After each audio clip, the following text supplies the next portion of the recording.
Salut à toi amis des animaux et bienvenue sur ma chaîne Jessica M Vegan pour une nouvelle vidéo. Je vais te parler aujourd'hui roman graphique puisque je vais te parler des bandes dessinées de Insolent Veggie de Rosa B.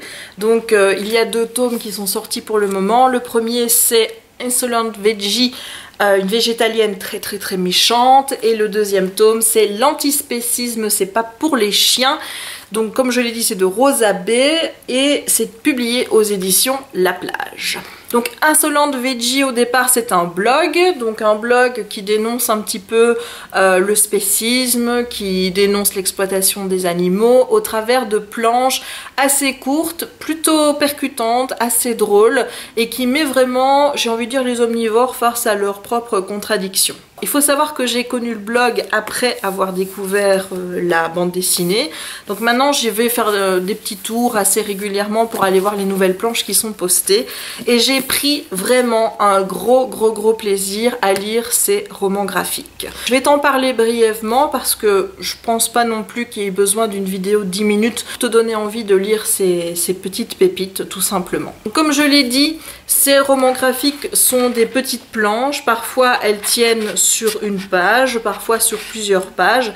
Les dessins sont plutôt simples, mais comme je vous l'ai dit, ils sont percutants. Ce que j'ai vraiment apprécié, c'est que dans ces petites planches, Rosa B va démonter les préjugés, les remarques, les critiques qu'on se prend la plupart du temps quand on est vegan et montrer un petit peu l'incohérence des propos tenus par les omnivores. Donc que ce soit par rapport à le lion qui mange la gazelle ou ce genre de choses, chaque fois elle y répond par une petite planche et je trouve voilà que c'est vraiment très bien fait. Je pense que c'est le genre de livre qu'on peut vraiment offrir aux omnivores pour les faire réfléchir un petit peu sur la question de l'exploitation animale, parce que c'est fait d'une manière assez drôle, c'est fait d'une manière assez percutante et ça peut vraiment les mettre face à leurs propres contradictions, notamment lorsque ils vous disent on a toujours fait ça, etc. Ce premier tome est divisé en plusieurs chapitres.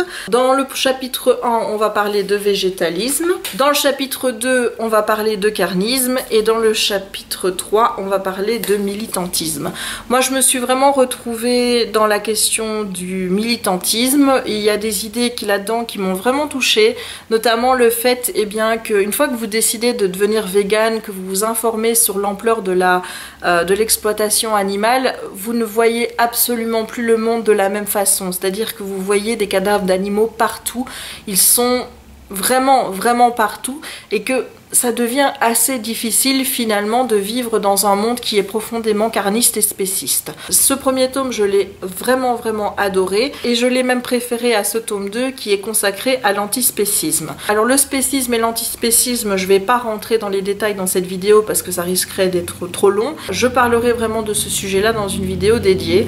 Mais ici, on va vraiment se concentrer sur ce qu'est le spécisme, sur ce qu'est l'antispécisme. Les planches sont toujours aussi percutantes, mais voilà, j'ai moins aimé, je me suis moins retrouvée dedans que dans celui-ci où il y a vraiment des idées, vraiment des choses dans lesquelles j'ai dit ah bah oui mais clairement c'est totalement ça.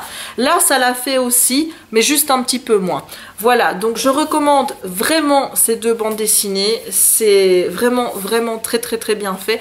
Bon, je saurais pas ici vous montrer des planches parce que je pense pas que ça passera à la caméra, mais vous pouvez en trouver sur internet, vous pouvez aller sur le blog Insolent Veggie, je vous mettrai le lien en barre d'infos, comme ça vous pouvez vous rendre compte un petit peu du travail de l'auteur, de voir comment elle dessine, voir un petit peu quel genre de dessin elle vous propose, et si ça vous dit, eh bien allez-y, foncez. Comme je vous dis, ça peut être un très bon livre pour les gens qui veulent se lancer dans une démarche plus responsable vis-à-vis de l'exploitation animale, donc commencer en réduisant sa consommation de viande, ou qui pense à devenir végétarien ou végétalien ou même vegan, mais ça peut être aussi utile pour des omnivores. Je pense que ce livre s'adresse vraiment à tout le monde.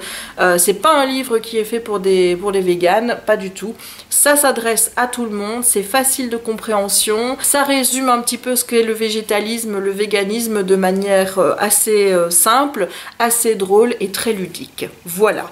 Je pense que je vais encore avoir du mal pendant quelques temps avec le fait de passer au tu vois, dans ces vidéos. Voilà, j'ai décidé que les vidéos sur le véganisme, je m'adresserai à toi en te tutoyant et pas en te vous voyant. Et je pense que là, j'étais tutoyée au début, puis je suis repassée au vous.